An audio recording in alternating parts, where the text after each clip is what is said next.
బోధ గురువుల ఆశ్రమించుకొని బాగుపడరన్న.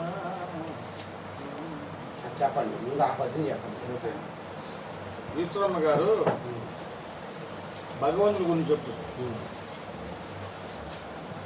సాధింపరాని సుజ్ఞానము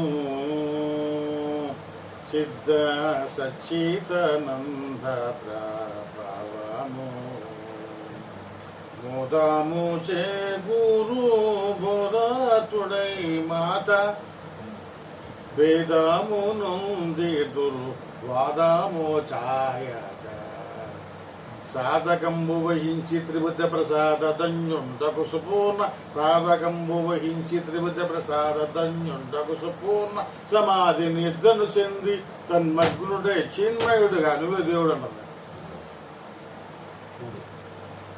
ఏం చెప్తుంది? సాధింపరాని సుజ్ఞానం అది శిష్టానంద ప్రభావం. మోదాముచే ఉదీప గురువు దగ్గరికి వెళ్ళు. మోదాముచే గురు బోధాత్ముడై మత ఆయన బోధిని మతభేదం నా మతం గొప్ప నా మతం గొప్ప వాదాడద్దు.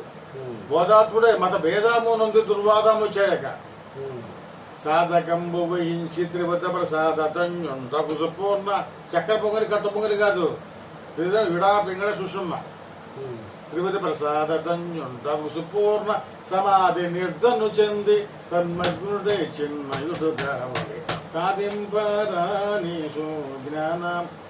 ఒక చిన్న పద్యంలో ఎంత అర్థం చూసారా? అర్థమేంటి? పరమార్థమే ఉంది. ఇంకో చెప్పుద్ది ఆవిడే చిత్త మాట.